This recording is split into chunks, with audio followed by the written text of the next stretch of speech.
అందరికీ నమస్కారం. నేను మీ ప్రవీణ్. మనలో చాలామందికి చిన్నతనంలో క్రికెట్ అంటే చాలా ఇష్టం. పచ్చిగా చెప్పాలంటే పిచ్చి. సోమవారం మనం స్కూల్కి వెళ్ళే దగ్గర నుంచి ఆదివారం ఎప్పుడు వస్తుందా అని ఎదురు చూసేవాళ్ళం. మనం శనివారం స్కూల్కి వెళ్ళేటప్పుడు స్కూల్లో టీచర్ పాఠాలు చెప్పేటప్పుడు మన మనసంతా క్రికెట్ గ్రౌండ్ పైనే ఉంటుంది. మనం ఎలా ఆడుతాం, ఎలా ఉంటాం అని. తీరమోస ఆదివారం ఉదయం వచ్చేసరికి ఎప్పుడు నిద్రలేపే అమ్మ మనల్ని ఆ రోజు నిద్రలేపాల్సిన పని లేదు. మనమే సూర్యోదయం కాకముందే నిద్రలేచి బ్రష్ చేసుకొని టిఫిన్ చేసి క్రికెట్ గ్రౌండ్కి బయలుదేరిపోయే వాళ్ళం. అప్పుడు మనకు బ్యాట్ కూడా ఊరి మొత్తానికి ఒకే బ్యాట్ ఉండేది. అదే బ్యాట్తోనే అందరం మనం కలిసి ఆడుకునే వాళ్ళం.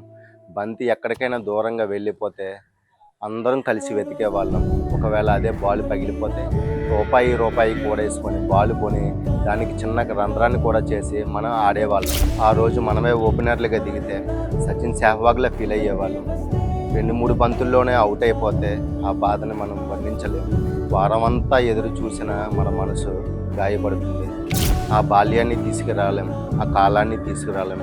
కానీ ఆ చిన్ననాటి జ్ఞాపకాలు మాత్రం మనలో ఎప్పుడు కంటిన్యూ అవుతూనే ఉంటాయి. వీలైతే మీ పాత స్నేహితులతో ఒకసారి క్రికెట్ ఆడండి. కనీసం 1 గంట సేపు అయినా వాళ్ళతో గడపండి. మీలో ఉన్న బాధలన్నీ పోతాయి. మనసు ప్రశాంతంగా ఉంటుంది. శారీరకంగా మనం దృఢంగా పెరుగుతాం. క్రికెట్ అంటే ఒక ఆట కాదు, అది మా బాల్య జీవితం. మనలో ఇప్పటికీ చిన్నపిల్లాడు ఉంటాడు. వాడికి సెలవు రోజు అంటే ఇష్టం. క్రికెట్ అంటే పిచ్చి. స్నేహితులతో కలిసి ఆడడం అంటే అదే ఓ రోజంతా పండగ. నా చిన్నతనంలో నేను తొలిసారిగా ఫేస్ చేసిన బంతి బౌన్సర్. దాని విలువ కనీసం ₹3 వరకు ఉండేది.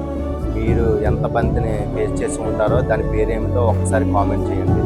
వెళ్ళేటప్పుడు ఒక్కసారి సబ్స్క్రైబ్ చేయండి, లైక్ చేయండి, షేర్ చేయండి, బెల్ ఐకాన్ని క్లిక్ చేయండి.